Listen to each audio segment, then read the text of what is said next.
Baik, selamat pagi Dr. Eci, Dr. Grando, dokter sekalian dan teman-teman.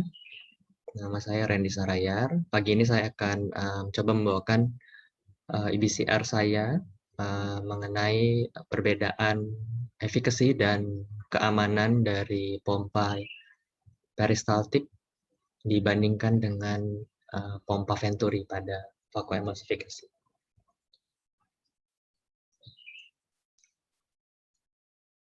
Oke, dari latar belakang dulu.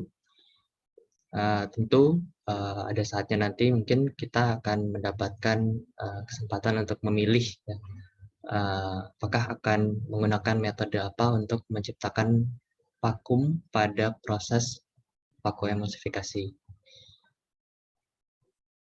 Yang tersedia saat ini biasanya ada dua. Yang pertama adalah pompa peristaltik, dinamakan demikian, yang berdasarkan flow, atau yang kedua adalah pompa yang dinamakan Venturi atau berdasarkan vakum. Jadi langsung saja ke dasar fundamental prinsip dari dua pilihan pompa untuk menciptakan vakum ya pada vakuemulsifikasi ini, yaitu ada peristaltik yang di kiri dan pompa Venturi yang di kanan. Jadi apa saja perbedaan yang mendasarnya? Yang pertama itu adalah dari sumber gayanya atau force-nya atau generator atau motornya. Untuk pompa yang disebut peristaltik, ada yang namanya roller atau yang ini bentuknya, yang dia akan berputar di sebuah tube atau hose yang bersifat sedikit elastis, yang fungsinya adalah untuk menciptakan gaya peristaltik, yaitu gaya yang membuat hose atau selang tersebut berubah diameter sehingga menciptakan gaya aliran atau dinamakan flow. Makanya pompa peristaltik ini disebut berdasarkan flow atau aliran dari gaya peristaltik. Untuk pompa yang kedua, yaitu Venturi, dia menggunakan prinsip Venturi namanya. Prinsip Venturi ini adalah dulu pas kita di SMP ya belajar yang warna merah ini. Jadi bagaimana dia menciptakan perbedaan tekanan, yaitu dengan cara melewati gas ya, biasanya nitrogen, dari tabung yang diameternya besar ke diameter yang kecil. Nah, ketika terjadi aliran yang melewati lumen yang dari besar menjadi kecil, tekanan di yang dilewati itu akan juga berkurang sehingga dia akan menarik udara yang ada di disebut collection container ini ke atas sehingga akan terjadi aliran juga yang masuk ke dalam. Prinsipnya sama, yaitu ingin menarik cairan dari yang disebut vacuum limit ini ke collection container. Jadi bisa kita ibaratkan bahwa peristaltik pump itu seperti sistem pencernaan ya, seperti usus kita menggunakan gaya peristaltik. Sedangkan pompa Venturi mirip dengan sistem respirasi. Jadi menggunakan diafragma atau prinsip Venturi untuk merubah tekanan sehingga cairan dapat tertarik ke arah tekanan udara yang lebih rendah. Gitu intinya. Lalu kita lanjut ke kelebihan dan kekurangan dari masing-masing sistem. Yang pertama untuk kelebihan dari pompa peristaltik, yaitu biasanya vakum itu baru dimulai ketika tip atau ujung dari vakotip itu tertutup seluruhnya. Mengapa ini sebuah keuntungan? Karena ini akan meningkatkan keamanan juga daripada operasi vakuemulsifikasi kita. Lalu yang kedua ya mengenai tetap di seputar keamanan. Jadi dengan adanya sistem peristaltik di mana vakum akan terbentuk perlahan-lahan ketika tipnya tertutup sepenuhnya, ini akan membuat operasi kita istilahnya tidak terlalu cepat. Jadi kita punya waktu lah untuk bereaksi ketika terjadi hal-hal yang mungkin tidak kita inginkan. Untuk para dokter mata pemula ini sangat merupakan sebuah keuntungan ya, punya waktu reaksi yang lebih banyak. Lalu untuk keuntungan yang ketiga, flow rate atau alirannya dan vakumnya bisa kita atur secara independen. Jadi kalau kita ingin flow rate-nya rendah dan vakumnya tinggi, bisa diatur. Begitu juga sebaliknya, kalau misalnya vakumnya mau rendah atau flow rate tinggi, kita bisa atur sesuai dengan yang kita inginkan. Lalu kekurangan dari pompa peristatik yang paling utama adalah karena vakum itu terbentuknya lebih perlahan, jadi dia akan menyebabkan anterior chamber juga terlihat lebih kasar dalam perubahan bentuknya, seperti berupa pulsasi. Lalu yang kedua, biasanya vakumnya itu berbanding lurus dengan oklusi dari density atau sudut dari sekotipnya. Yang ketiga, karena flow pada pompa peristaltik cenderung lebih rendah kekuatan menghisapnya. Jadi untuk mendapatkan masa-masa lensa, kita cenderung lebih harus istilahnya mengejar untuk mencapai oklusi sehingga dapat menyebabkan gaya hisap dari vakum untuk mengambil masa lensa. Lalu untuk keuntungan yang pompa Venturi, yang pertama itu adalah terbentuknya vakum itu dia akan terbentuk secara linear. Jadi tidak perlu menunggu oklusi sepenuhnya dengan mengubah tingkat pencahatan pedal kita, pedal 2 itu dapat meningkatkan atau menurunkan sendiri gaya vakumnya. Yang kedua adalah peningkatannya berupa karena linear konsisten, lebih dapat kita prediksi juga peningkatan vakumnya ya. Lalu yang ketiga, karena gaya vakum cenderung lebih besar tarikannya, jadi vekotip itu tidak perlu kita istilahnya lari-lari, dapat tetap berada di central safe zone untuk dapat menarik sendiri massa nukleus atau korteks. Untuk kekurangannya, tentu karena dia bersifat lebih agresif, lebih cepat, tentu istilahnya keamanannya dikatakan lebih kurang. Ini bersifat relatif juga, karena beberapa operator yang sudah terlatih malah lebih menginginkan kecepatan dan kekuatan gaya yang lebih besar pada kasus-kasus katarak tertentu. Lalu yang kedua adalah kontrol dari vakum ini biasanya tidak berbeda dengan mengontrol flow rate. Lalu yang ketiga adalah untuk mengubah tingkat vakumnya, dia biasanya tidak berbanding lurus dengan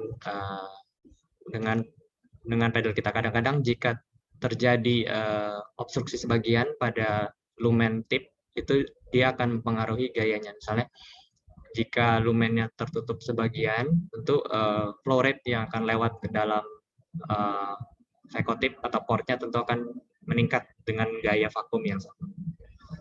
Jadi demikian untuk kelebihan dan kekurangannya. Lanjut ke ilustrasi kasus. Kali ini ilustrasi kasusnya adalah pertanyaannya lebih dari dokter matanya atau kita sendiri atau operator ya, yang menginginkan cara yang mungkin lebih efektif, efisien, atau lebih aman untuk pasien-pasien katarak senilis imatur yang rutin maupun yang kita inginkan resikonya sangat rendah untuk terjadi hal yang tidak diinginkan atau komplikasi. Jadi saya buat sebuah pertanyaan Pico yang P-nya itu adalah pasien dengan katarak imatur biasanya. Intervensinya kita berikan peristaltik pump vacuum machine, lalu kontrolnya kita gunakan Venturi sama aja. Untuk outcome-nya adalah efficacy dan safety. Apa yang dimaksud dengan efficacy dan safety pada EBCR kali ini? Untuk efficacy, yang coba saya gali-gali adalah semua yang berkaitan dengan tahapan step VECO yang menggunakan vakum. Yang pertama mungkin adalah untuk akurasi dari perbedaan ya, dengan istilahnya yang dijanjikan dari mesin dengan vakum yang sebenarnya terjadi pada saat kita melakukan operasi. Apakah angka yang kita lihat di komputernya atau yang dilihat dari brosur-brosurnya itu sudah sesuai dengan yang kita inginkan. Ini mungkin lebih penting untuk surgeon yang sudah ahli ya, jadi mereka sudah punya istilahnya parameter-parameter yang sudah sering mereka gunakan, lebih fix, dan ketika ingin mengganti mesin atau ingin operasi di tempat lain yang mungkin mesinnya berbeda atau harus menggunakan parameter yang berbeda, mereka lebih mirip dengan kondisi operasi mereka yang sehari-hari. Yang kedua adalah good vacuum efficacy. Yang dimaksud dari good vacuum efficacy adalah berhubungan dengan seberapa besar dia dapat melakukan tugasnya pada beberapa VECO step, misalnya untuk mengambil nukleus atau epinukleus atau cortex, tentu dengan gaya yang sesedikit mungkin. Yang ketiga adalah VECO time-nya. Jadi ini berhubungan dengan VECO dynamics yang berpasangan dengan energi ultrasound yang diberikan. Yang keempat lebih general dari yang ketiga, yaitu total dari durasi operasi. Lalu kita ke safety, ada 4 poin juga. Saya coba jabarkan yang ingin saya cari dari artikel-artikel yang nanti digunakan strategi. Yang pertama adalah kita dulu belajar tentang search dan chatter. Jadi search dan chatter kita masukkan ke yang pertama, karena search dan chatter ini adalah hal-hal yang tidak kita inginkan terjadi dan cukup erat berhubungan dengan kemampuan pompa tersebut menghasilkan gaya vakum, ya, sangat erat juga dengan kemampuan vakoemulsifikasi dari tip ultrasoundnya. Yang ketiga adalah panas. Ini mungkin yang sangat sulit kita ukur biasanya, tapi saya harapkan ada beberapa penelitian yang dapat mengukur suhu yang terjadi pada keadaan-keadaan yang mungkin lebih terkontrol ya, bukan di mata manusia, yang erat kaitannya dengan resiko terjadinya dekompensasi endotel pada operasi katarak. Yang keempat tentu yang sangat kita takuti, mungkin berhubungan, mungkin tidak berhubungan, yaitu PCR. Lalu search strategi yang saya gunakan adalah saya gunakan seluas mungkin pada 3 database yang cukup besar, PubMed, ScienceDirect, dan ProQuest. Tadinya saya memilih 3 kata kunci, jadi peristaltik, Venturi, dan vacoemulsification, tapi dari PubMed, jika saya gunakan 3 kata kunci tersebut, hasilnya terlalu sedikit. Jadi untuk PubMed coba saya buat lebih broad dan general. Untuk kata kuncinya hanya peristaltik dan Venturi. Didapatkan sekitar 16 PubMed, 47 ScienceDirect, dan 40 ProQuest dengan strategi demikian. Hasilnya adalah yang saya inklusi tentu comparative study. Untuk eksklusinya Saya coba ambil sebanyak mungkin, intinya jika ada salah satu saja parameter efficacy ataupun safety yang dibahas pada penelitian itu, akan saya masukkan. Tidak saya batasi juga untuk penelitian pada hewan, karena mungkin ada beberapa parameter yang tidak begitu aman untuk dapat kita ukur pada manusia, dan juga ada beberapa pada mata orang yang sudah meninggal, dan tes semacam tes tip juga, jadi in vivo. Lalu duplikasinya 31, saya dapatkan yang lolos untuk eligibility 10, dan saya masukkan semuanya sebaik mungkin untuk dapat mendapatkan gambaran yang istilahnya seluas mungkin terhadap efficacy dan juga safety dari kedua jenis pompa pilihan ini. Jadi didapatkan 10 studi bermacam-macam tahunnya, walaupun sudah sedikit lebih tua, namun karena mesinnya masih beberapa kita gunakan, misalnya Infinity di Kirana itu, jadi paper yang tahun 2006 pun coba saya tetap masukkan.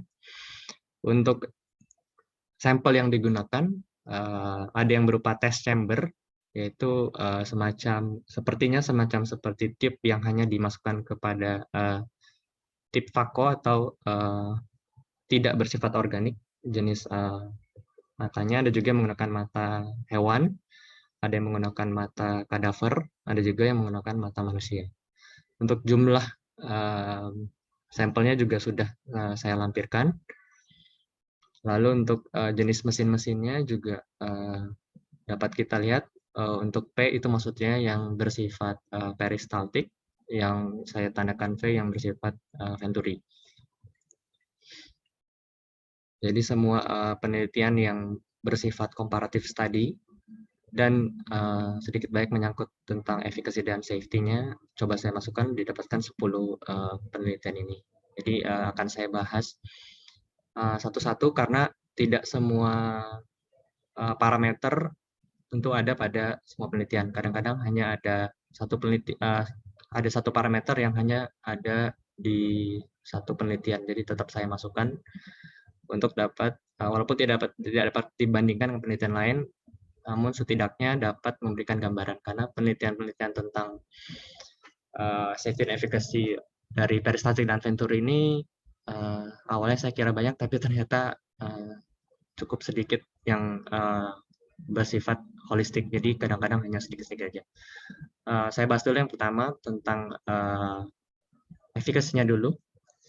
Di paper Voigt ini dia menilai sebuah istilahnya janji ya yang diberikan oleh perusahaan-perusahaan mesin vacuum emulsifikasi, apakah sesuai dengan kenyataannya dari segi vacuum rate, gaya vacuum yang dijanjikan. Jadi pada penelitian Voigt 2006 ini didapatkan bahwa flow yang sebenarnya didapatkan itu tidak berbeda jauh dari janji yang diberikan perusahaan-perusahaan itu. Jadi kecuali pada mesin Millennium yang peristaltik, dia 17% berbeda dengan apa yang dijanjikan. Selebihnya apa yang tertera pada mesin biasanya itulah yang gaya yang didapatkan pada kenyataannya. Lalu oleh penelitian dari Payne 2006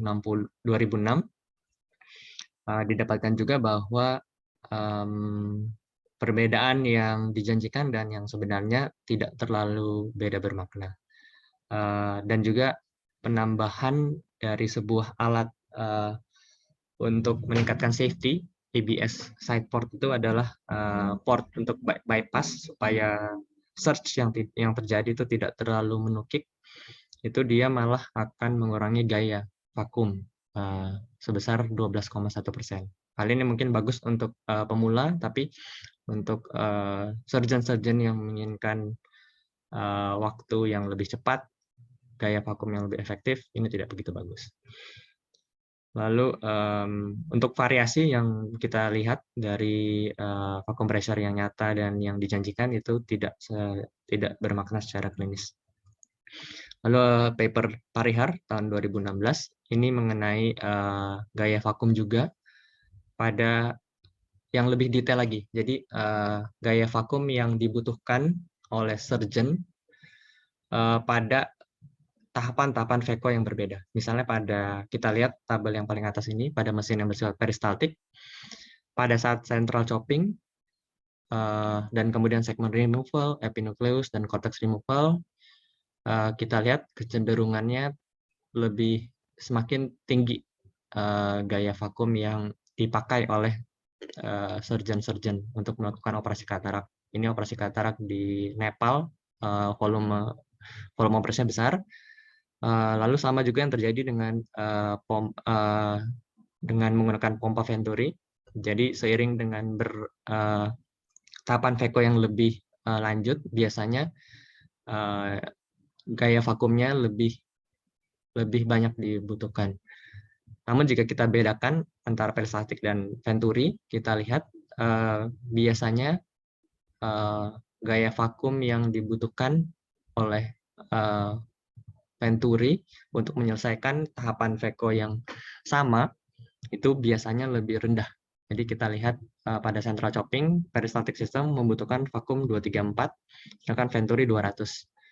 Segmen removal peristaltik 234 juga, Venturi cuma 211. Yang berbeda hanya pada tahap epinucleus, peristaltik butuh 172 tapi Venturi butuh 200. Jadi yang kita lihat di sini bahwa efikasi dari Venturi pump ini lebih menang daripada peristaltik karena gaya yang dibutuhkan biasanya lebih sedikit untuk menyelesaikan tahapan Veko yang sama, kecuali pada tahap epinucleus. Lalu ini ada studi yang menarik juga, walaupun sudah lama dari Floyd. Nanti sorry, sebentar. Ya, dok. Balik dulu. Balik satu slide. Nah, ini operatornya satu orang nggak? Ini operatornya berapa? di Nepal, dok, tim, dok. Kalau tidak salah ini untuk Baksos, dok. Oh, rata-rata ya ini ya? Iya, rata-rata. Oke, lanjut. Saya lanjut ya, dok. Lalu ini tentang studi heat generation, ini akan sangat tidak mungkin sebenarnya kalau kita lakukan di pasien nyata, makanya penelitian ini dilakukan pada benda yang anorganik. Jadi dengan sebuah termometer kecil yang didekatkan pada tip Veko, kita ingin melihat seberapa besar sih sebenarnya panas yang disebabkan oleh vakum, bukan oleh ultrasound ya. Kalau ultrasound mungkin sudah banyak penelitiannya, tapi ini gaya vakumnya. Vakumnya di set pada 100, ultrasoundnya di set continuous jika digunakan, lalu aspirasinya 20 kecil, istilahnya digas full selama 1 menit penuh setiap run. Jadi setiap parameter dicoba 5 kali run lah istilahnya, 1 menit full, 1 menit full, 1 menit full, pada posisi pedal 3 misalnya. Lalu yang akan dicatat adalah peningkatan suhunya. Dicoba untuk power 20%, 40%, 60%, 80%, sampai 100% ultrasound powernya. Lalu dicoba variasikan juga, ini kan istilahnya di gas penuh pada posisi kosong, tipnya tidak engage dengan massa apa-apa. Nah, untuk dapat mensimulasikan kondisi sebenarnya, yaitu ketika ada traksi di depan Veko tipnya, itu dicoba dibuat istilahnya friksi buatan, yaitu pada tipnya itu digantungkan berat 200 gram dengan benang 20 prolen. Jadi di depan tipnya itu akan ada test chambernya yang mungkin kayaknya dari silikon, itu akan menempel lah dengan Vekotipnya, akan menyebabkan friksi, dengan harapan bahwa pada kenyataan sebenarnya friksinya tersebut akan menciptakan panas yang lebih besar. Nah, ini hasilnya. Millennium ini pada penelitian ini mesinnya sebenarnya bisa peristaltik, bisa venturi. Namun sayangnya tidak disebutkan untuk heat generation study result ini dia menggunakan sedang menggunakan mode yang peristaltik atau yang venturi. Tapi terlihat bahwa untuk mesin Millennium ini suhu yang muncul, yang naik ketika istilahnya digas pedal 3 terus dengan Veco power yang semakin lama semakin meningkat, itu terlihat lebih tinggi daripada teman-teman yang bersifat peristaltik. Sovereign Infinity itu peristaltik semuanya. Lalu yang kedua masih di Floyd, ini tentang unoccluded fluidic study. Jadi sama seperti tadi, juga istilahnya misalnya kita gas terus, pencet pedal full, dan kita lihat ini mengenai efikasinya, seberapa banyak dia bisa menghasilkan gaya vakum, maksudnya itu. Pada penelitian ini juga dimasukkan sebuah fungsi yang mungkin teman-teman pernah lihat di layar mesin Veco yang disebut cruise control. Cruise control itu maksudnya mungkin lebih ke arah, mohon koreksinya, lebih ke arah menghaluskan flow-nya. Jadi kalau kita lihat alur flowability-nya mungkin dia lebih halus, tentu ini akan berdampak juga pada flow rate-nya. Jadi dia akan sedikit menurunkan dengan harapan bahwa dia akan menghaluskan alur masuk cairan ke dalam Veco-tip-nya. Jadi didapatkan dari unoccluded fluidic study oleh Floyd ini yang 2006. Kalau kita menggunakan cruise control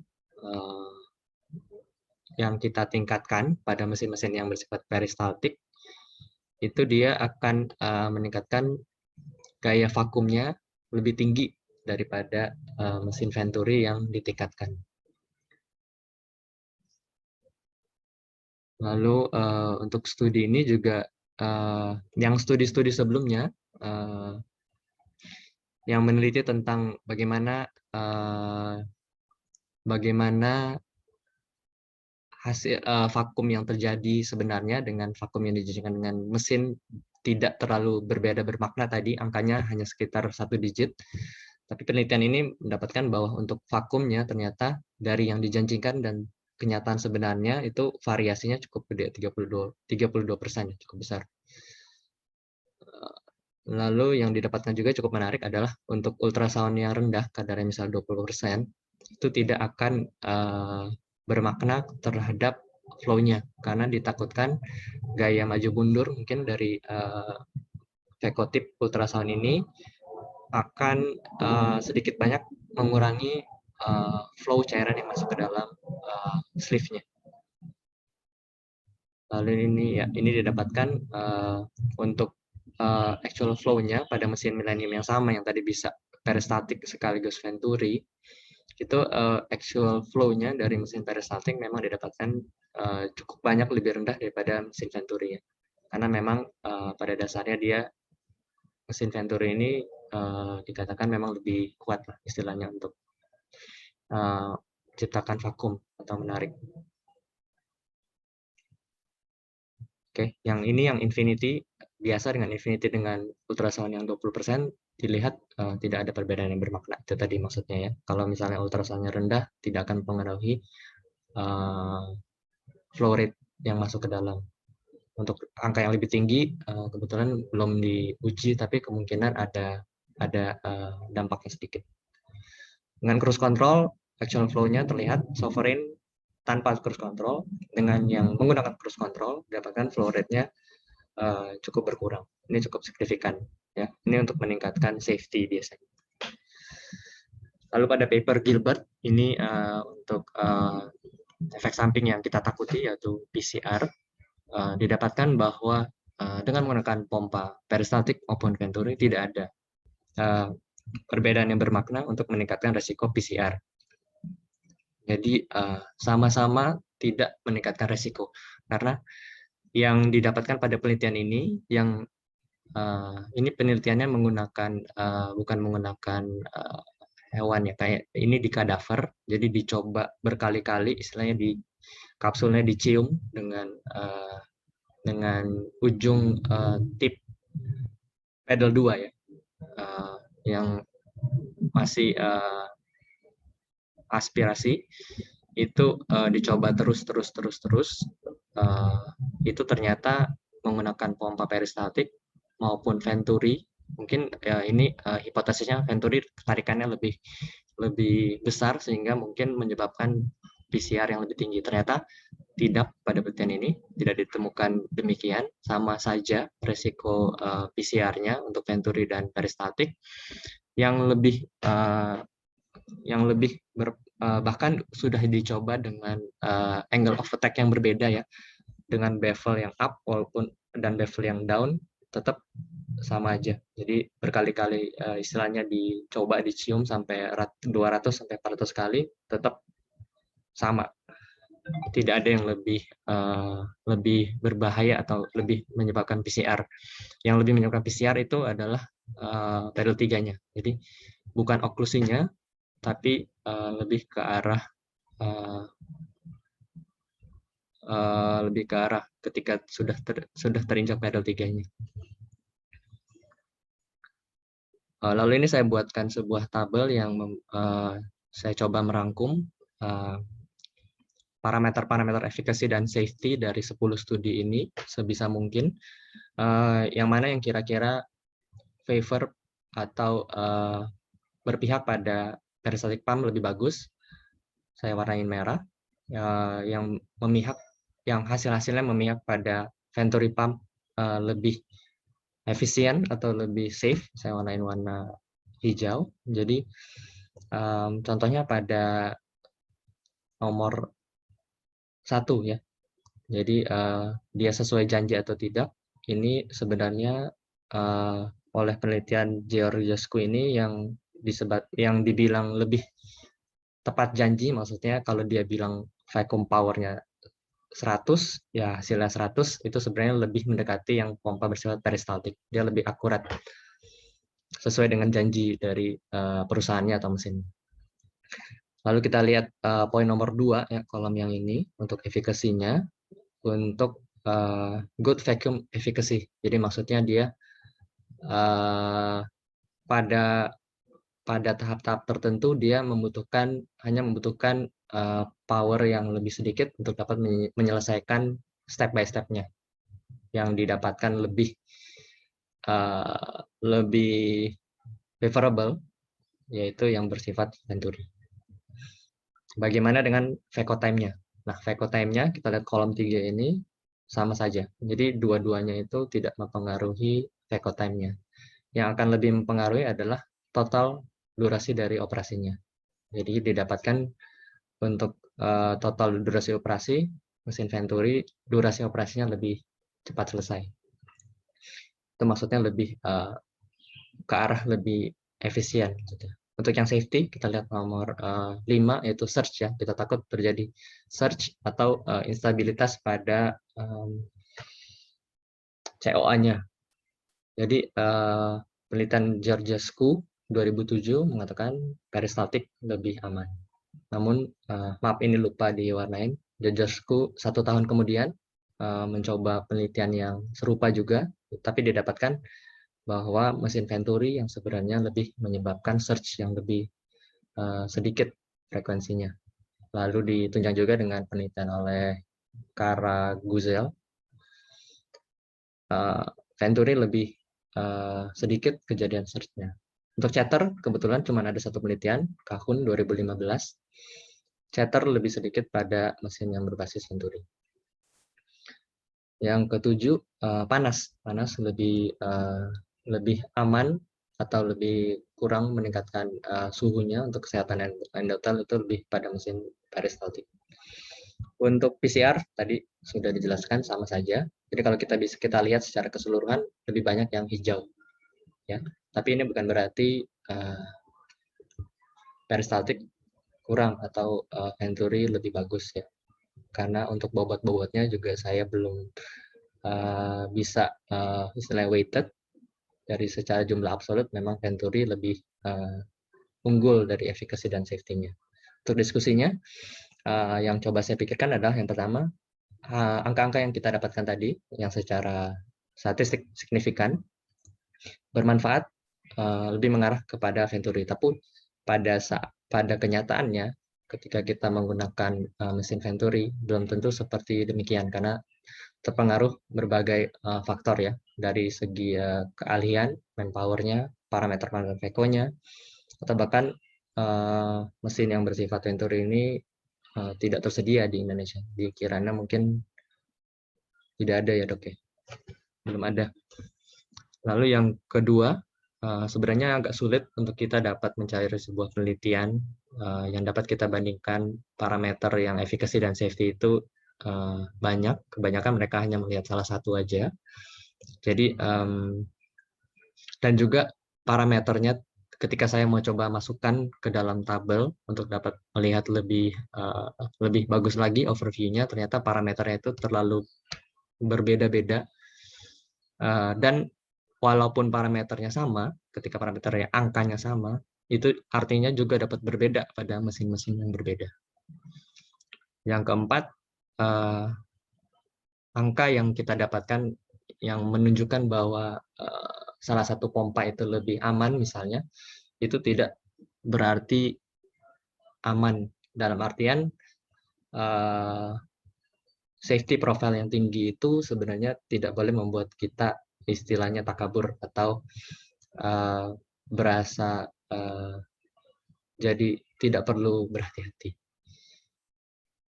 Ini salah satu penjelasannya dari paper Diarchos itu cukup baik, dia menjelaskan bahwa good safety yang ada pada misalnya pada sisi yaitu cruise control, misalnya pada mesin Millennium dan Sovereign itu dengan parameter tip 20 akan menyebabkan surge yang lebih sedikit pada mesin Sovereign.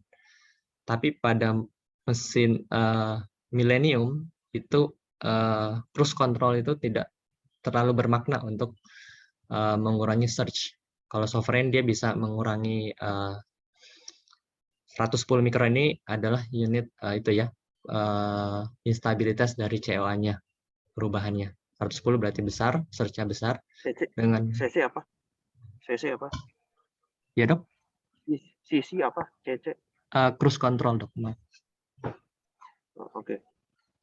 Jadi kalau kita pakai cruise control pada mesin Sovereign, dia efeknya akan besar, mengurangi instabilitas COA dari 110 menjadi 47, difference naik turunnya maksudnya. Namun pada mesin Millennium, jangan terlalu aman ketika kita, misalnya kita sedang pakai mesin Millennium, ada fungsi cruise control, kita nyalakan. Nah, pada mesin Millennium itu dia tidak akan terlalu bermakna menurunkan instabilitas COA. Misalnya dari 47 dia hanya 42. Jadi ini dapat membuat kita merasa mendapatkan rasa aman yang nggak semu ya. Lalu yang kedua, bottle head dan flow rate terhadap surge.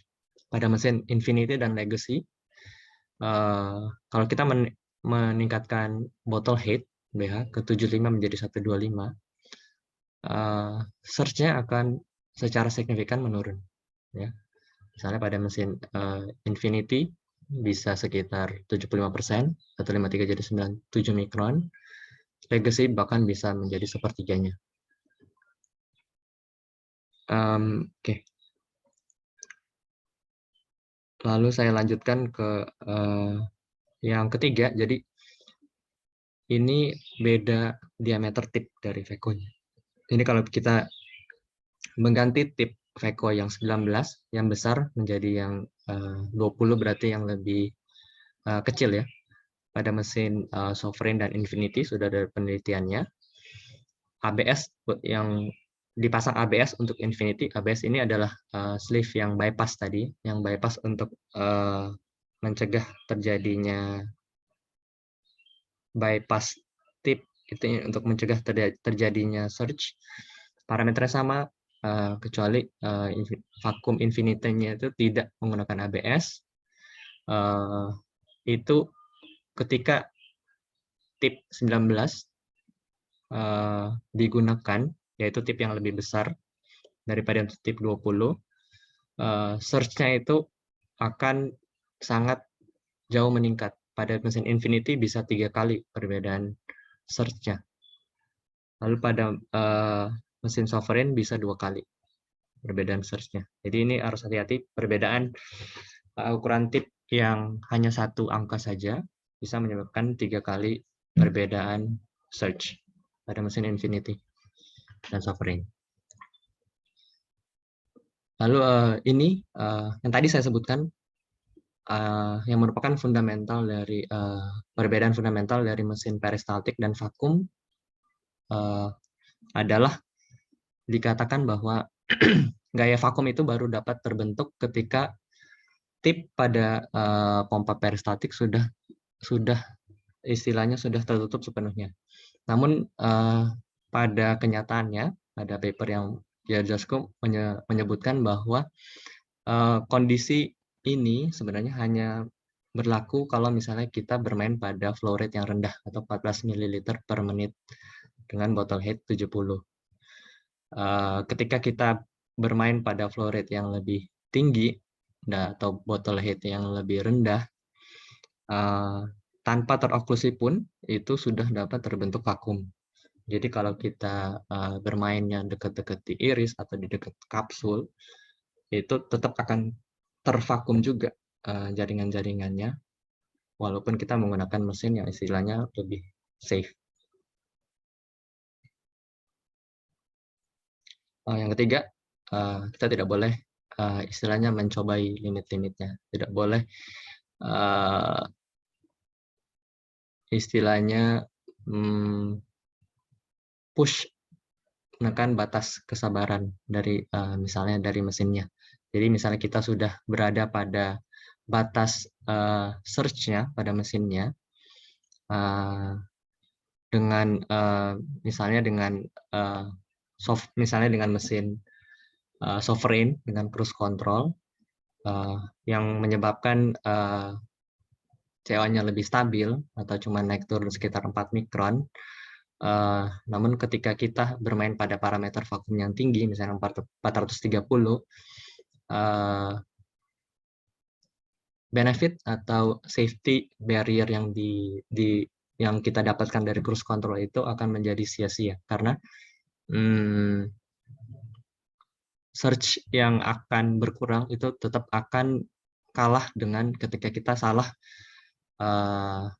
menempatkan vekotip pada posisi vakum yang tinggi. Itu maksudnya dari paper ini.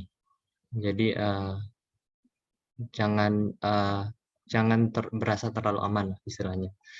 Begitu juga fitur-fitur anti-search yang tadi ABS atau bypass tips ini juga berbeda walaupun dengan merek yang sama. Jadi didapatkan mesin Alcon yang legacy, adanya ABS atau bypass tips ini dia akan signifikan mengurangi search. Namun pada mesin Infinity itu tidak terlalu bermakna ya. Karena pada dasarnya mesin Infinity sebenarnya menurut penulisnya sudah lebih tahan dengan kejadiannya search, tapi bukan karena adanya ABS atau bypass tips ini. Jadi dia secara natural lah istilahnya aman. Jadi ketika kita pasang ABS, jangan berasa lebih aman karena tidak terlalu bermakna manfaat yang didapatkan dengan ABS pada mesin Infinity misalnya. Untuk kesimpulannya, saya coba rangkum bahwa sebenarnya vacuum power atau hal yang kita dapatkan dari pilihan menggunakan mesin peristaltik atau mesin vakum itu hanya sebenarnya sebagian kecil dari tahap VECO yang bisa walaupun kita sudah benar di pemilihannya, penggunaannya, tetap ada elemen-elemen lain pada operasi VECO yang dapat menyebabkan operasi VECO kita itu tidak berjalan dengan mulus. Salah satunya selain parameter-parameter VECO yang lain, juga adalah kemampuan, pengalaman, dan teknik dari operator atau kita. Yang ketiga, jangan mencobai batas istilahnya kesabaran dari mesin-mesin. Yang keempat, pada awalnya saya berpikir dengan membuat IBCR ini saya bisa lebih jelas untuk memilih mesin Venturi atau Veco atau peristaltik. Namun setelah membaca lebih lagi, ternyata agak sulit juga untuk membuat keputusan yang mana yang lebih baik. Jadi sebagai kesimpulan, kita dapat setuju untuk tidak setuju bahwa tidak ada mesin sistem pompa yang lebih baik, walaupun angka-angkanya mengatakan misalnya ini lebih banyak secara absolut ya, lebih baik Venturi. Namun pada prakteknya, jika memang kita tidak punya, ya itu bukan merupakan pilihan kita. Dan walaupun kita menggunakan pompa yang bersifat peristaltik atau yang terlihat lebih tidak efisien atau lebih tidak aman, itu tetap akan dapat bermanfaat kepada pasien ketika kita benar-benar latihan dengan baik sehingga angka-angka statistik tersebut istilahnya dapat dilampaui dengan latihan dan pengalaman yang benar. Baik, terima kasih. Sekian presentasi dari saya. Semoga dapat bermanfaat. Terima kasih Dr. Andi ya yang telah membawakan presentasinya udah dengan sangat baik. Silakan dari teman-teman residen atau dari fellow jika ada yang ingin ditanyakan.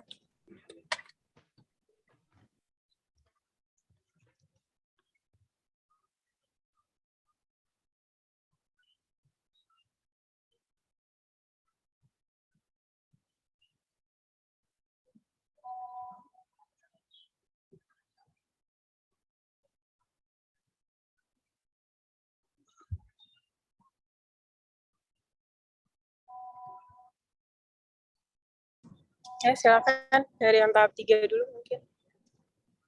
Yang udah mulai Veco kan. Selamat pagi, Dr. Randy. Saya mau tanya.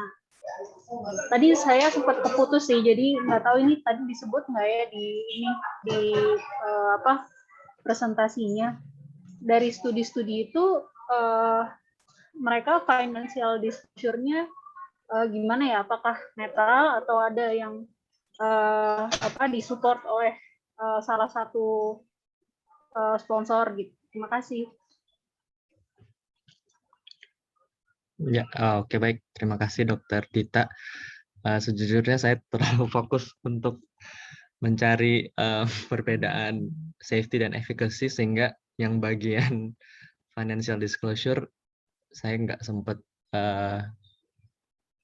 dok, nggak sempat Kak Dita untuk baca. Tapi mungkin ya nggak sempat sama sekali. Mungkin yang nggak bisa, nggak sempat baca untuk disclosure-nya. Terima kasih, tapi presentasinya bagus sih. Terima kasih.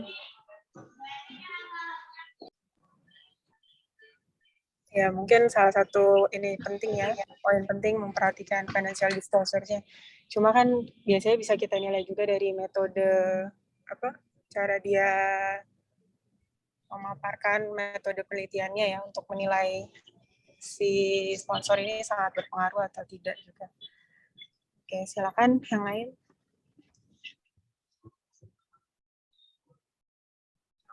Saya mau nanya, Dok. Dokter Frabi, silakan Dok. Ya, saya tertarik dengan tadi ada beberapa jurnal yang mengetes ya vakum yang diklaim oleh konsol dari tiap mesin dengan vakum sebenarnya. Itu bagaimana mekanisme mereka bisa mengukur vakum sebenarnya? Dijelaskan nggak di jurnal? Dijelaskan Dok. Caranya gimana? Caranya gimana? Pakai alat apa? Jadi paper-paper yang menilai itu biasanya dia tidak menggunakan benda yang organik Dok. Jadi dia menghitung fluid Dok yang keluar dari dari kan ada kasetnya dok biasanya yang kontainernya, itulah yang mereka hitung lagi dok, volume yang keluar dari misalnya pada mesin ini yang open collection kontainernya itu mereka hitung manual dok berdasarkan waktu dan jumlah volume.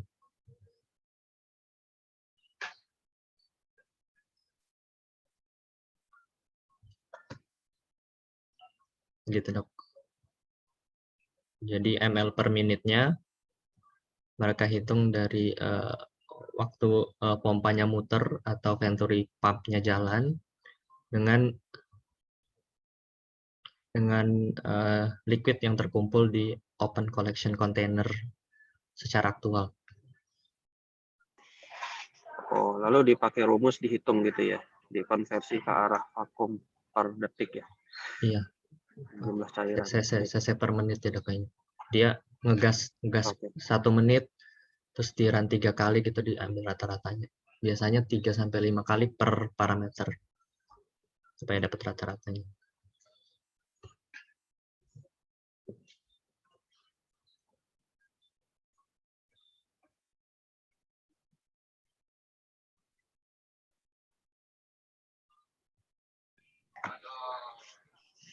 Silakan. Ini filosofi usus sama paru-paru ini dapat dari mana, Randi? Saya mandi dulu dok cari inspirasi. Sekarang sendiri apa dari jurnal nih? Karena bagus nih menurut saya, tepat sekali ya penggambaran sifat dari peristaltik dan venturi seperti organ usus dan paru-paru. Paru-paru itu kan cepat jadi mendadak ya. Secara mendadak kita tarik napas langsung udara tersedot. Tapi kalau usus memang pelan-pelan ya, makanan lewat tuh pelan-pelan. Ya, dok.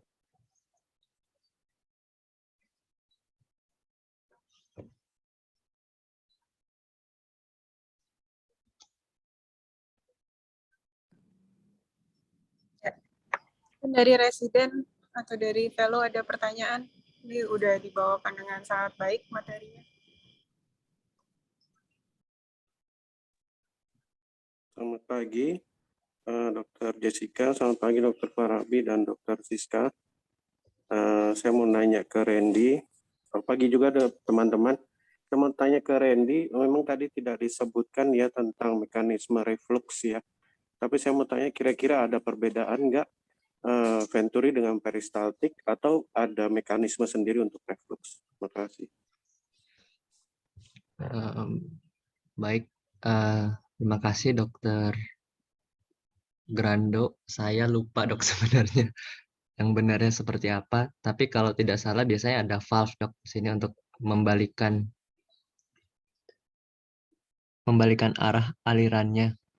Tapi mekanisme seperti apa saya lupa baca dokter. Kayaknya sih ada sendiri untuk mekanismenya. Beda putaran dok kayaknya dok. Dia enggak, sepertinya sih enggak. Kayak ini kan dia misalnya rollernya muternya clockwise. Kayaknya sepertinya ya dok ya, saya enggak pasti juga. Sepertinya bukan merubah arah putarannya, tapi ada mekanisme sendiri dok di depan. Supaya mungkin enggak dia kan butuh cepat dok, takutnya reflux itu kan harus clocknya cepat reaction time-nya. Kalau kita pakai alat pakai generator force yang sama, kayaknya inersianya itu belum sempat berhenti, harus suruh balik lagi, mungkin akan bikin dia cepat rusak atau gimana dok, dan lebih lama nanti reaction time-nya. Jadi kayaknya mungkin dia akan pasang roller beda dok di depan sini, mungkin kayak gini sih dok, valve yang beda. Jadi dia cepat, nggak usah nunggu. Ya, terima kasih.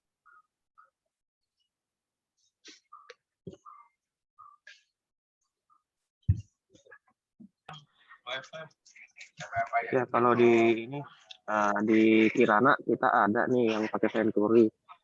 Salah satunya itu mesin dari Johnson Johnson ya, signature yang di Oka ada cuma jarang dipakai.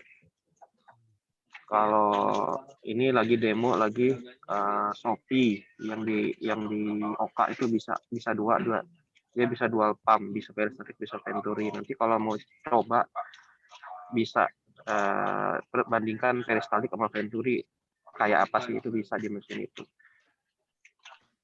Kemudian mau komen juga tentang mekanisme safety tadi kan, ini mesin-mesinnya tadi Randy itu mesin-mesin lama sekali. Randy, apa tadi kamu bilang Oh, Millennium ya, apa sih tadi apa?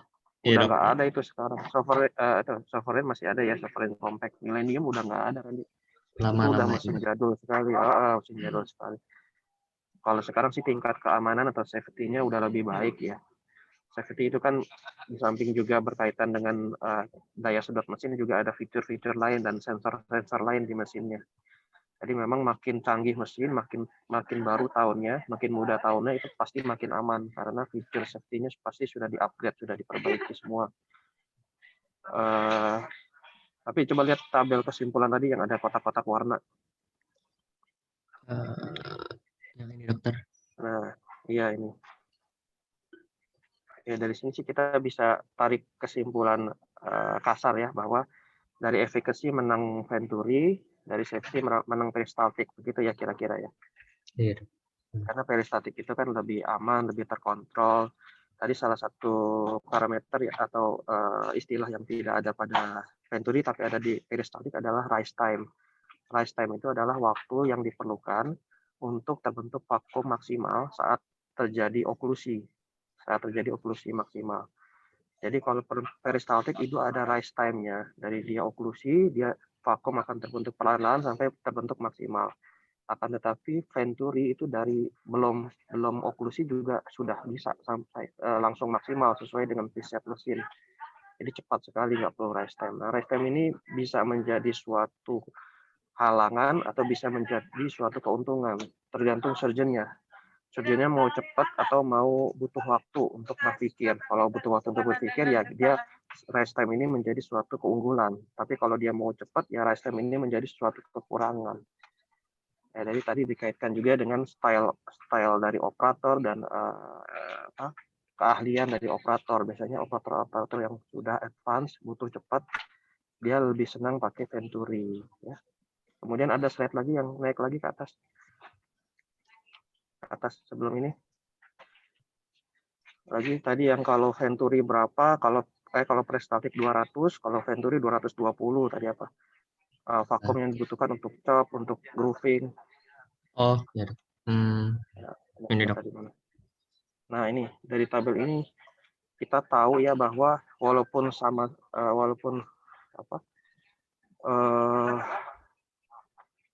apabila kita ini manifestasinya nanti apabila kita punya mesin 2, seperti kemarin saya operasi di Kencana ya, biasanya memakai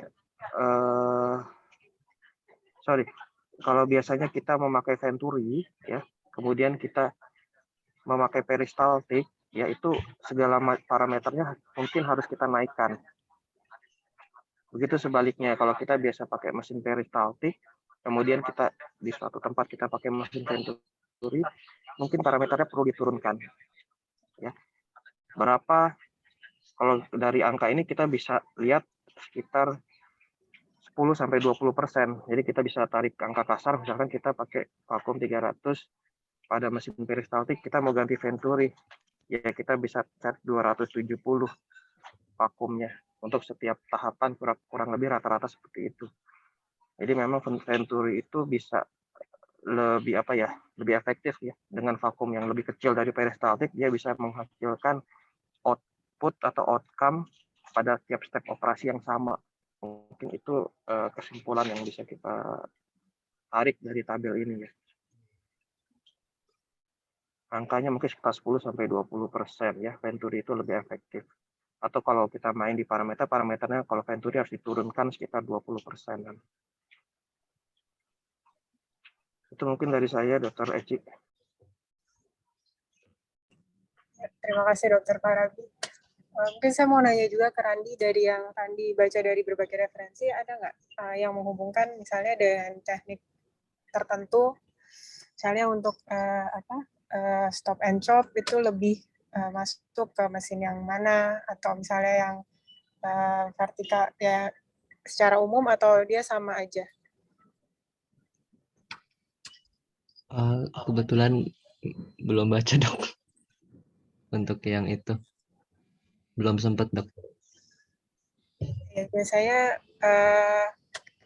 kalau saya sempat baca sekilas, tapi bukan ini ya, secara general biasanya sih kalau operator yang memang sudah advance gitu, dia lebih mainnya lebih cepat. Biasanya lebih suka yang tekniknya dengan quick chop atau yang horizontal chop. Kalau misalnya masih peristaltik itu lebih aman, kayak misalnya yang pemula kayak gitu, jadi lebih yang stop and chop, lebih terkontrol juga ininya, yang tadi ya, vakum secara safety-nya. Mungkin tadi udah banyak dibahas juga dari Dokter Siska, apa ada tambahan dok?